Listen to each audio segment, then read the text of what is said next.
Good afternoon, Lisa. Good afternoon, Warren. And how are you this afternoon? I'm very well. How are you? I'm marvellous, thank you. That's good. I like being on the sofa. Yes, it's nice, isn't it? Good, isn't it? Yes. In case you're wondering, Andrew's behind the camera for this one, just to change things up a bit. So, and we're going to talk about the Z-Cars episode Distance. From 1975. Yes, the 11th of April, which features the last appearance, we're assuming, because we haven't seen the following on one, of dear old Ian Cullen. Yeah, Detective Constable Skinner, as played by Ian Cullen, who sadly passed away this week. Yeah. So that's why we're having a look at it. And a nice episode it was for him to finish on, I think. It was quite a heroic one, really, wasn't it? Yes. Although it wasn't sort of far... it's nice to go back and revisit... I revisited a bit of Skinner before I took up watching this with you today. Yes. And I couldn't help but wondering that he has this wonderful personality, more than any of the others. Yeah.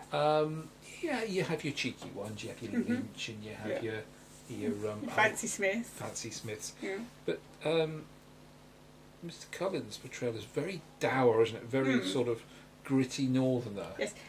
I get the feeling he's a hard man to like, Skinner. You have to really get to know him before you get to like him, because he seems to be quite miserable a lot of the time. I think he has trouble in liking himself. Yes. Yeah. And it's quite sad, really. But every so often you see a little flash of humour. But he goes, oh, somebody's noticed that, and he goes back to being what he's safe with being a sort of dour. Yeah. Sort of. I wouldn't say that is his personality. No. I think it's a little person inside trying to escape. Would you? Yeah.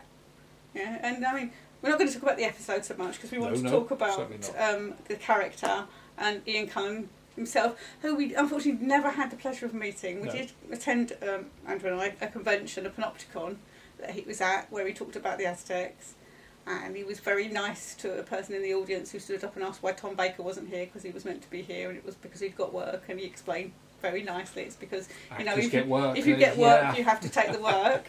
But yeah, he came across as a very nice man, and he retweeted a few things for us on Twitter as well at one time or another. So, there's been a bit of engagement. But yeah, apart from those aspects of Skinner, what do you think of his character? Do you think he's a good policeman?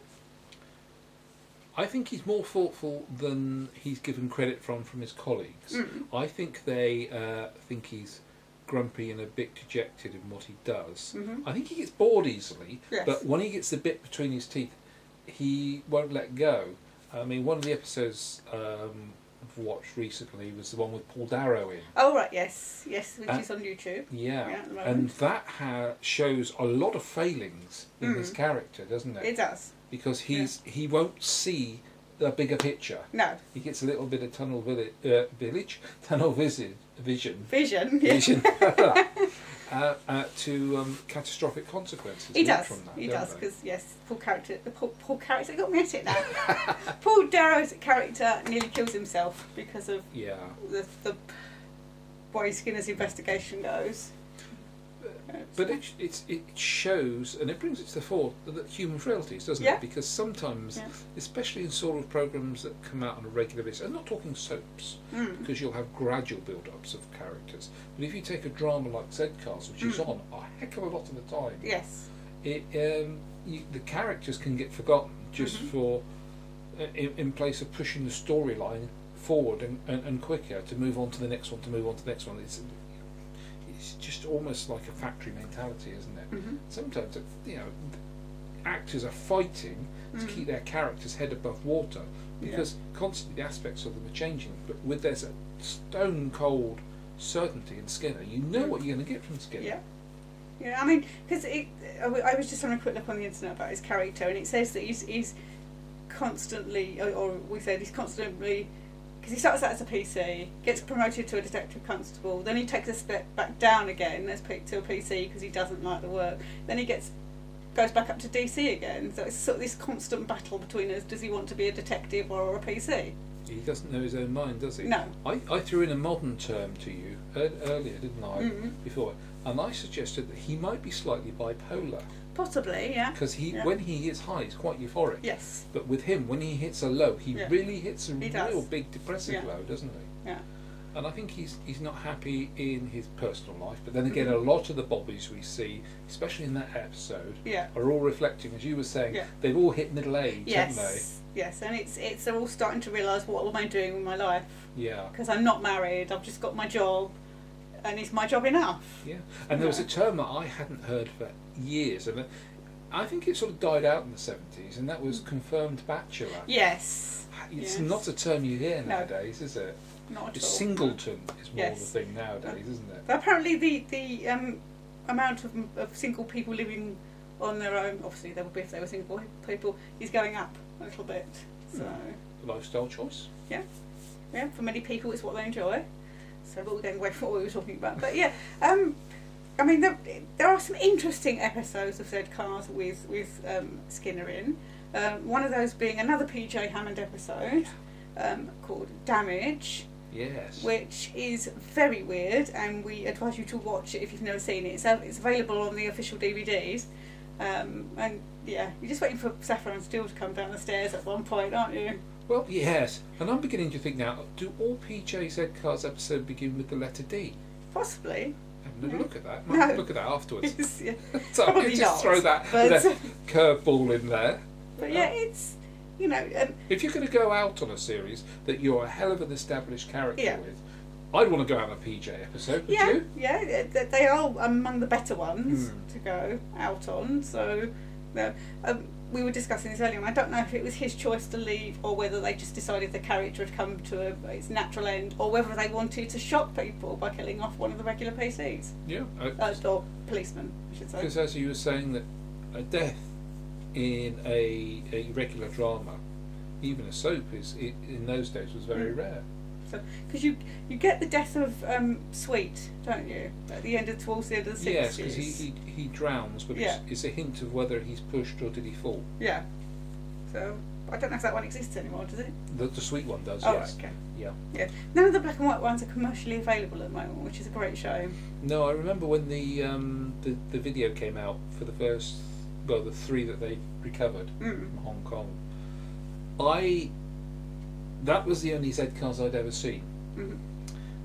Along came the colour ones. It's a big shock, the colour ones. It is a big shock, and I wasn't quite prepared for the shock. And although the colour ones aren't as good as the black and white ones, they established their own sort of style. That's an interesting. Are you comparing that, say, with something the likes of we've seen today, or are you looking at that, comparing that with the first DVD, would you say? Well, it's the black and white ones are, because the 70s ones don't capture life quite so well as the 60s ones. The 60s ones, the early ones, capture a real piece of that time, whereas the 70s ones, there's not so much of that, and it's just more about the sort of cases and the policemen. And also, I know a lot of people do not like the 70s version of the theme. You sort of get used to it after a while. I do like the last version. With a little bit of Dixon in there. Yes. Yeah.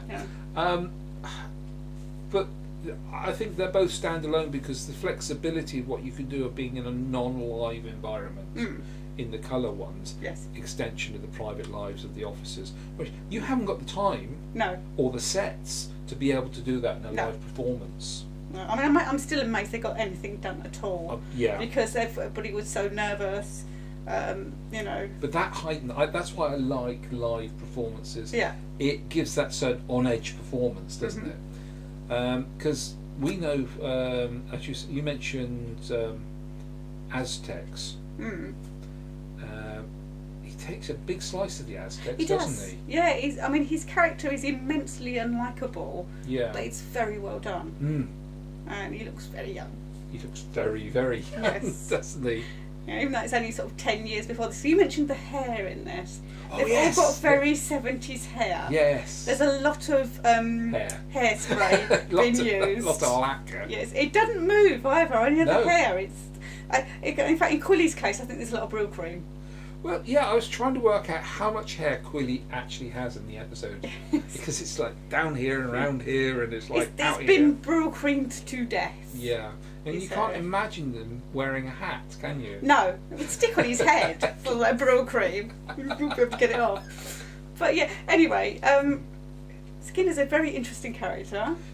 I'm sure it would have been a shock to a lot of people to see him go like that. Yeah, because there's no build-up in the episode. There's no warning towards it. No. Nowadays, you get signals and you think, oh... Yeah. In fact, we were watching a Softly Softly the other day, the one with Bob Hoskins in.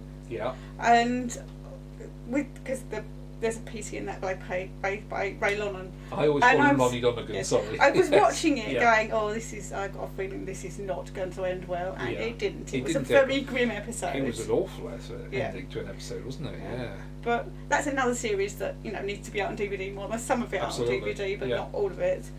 But it's a very sad time to see Ian Cullen has passed away, but at least we have some of his work to watch. Absolutely. And we can watch Skinner and enjoy him as much as we can. More Zcast, please. Yes. Okay, bye. Bye.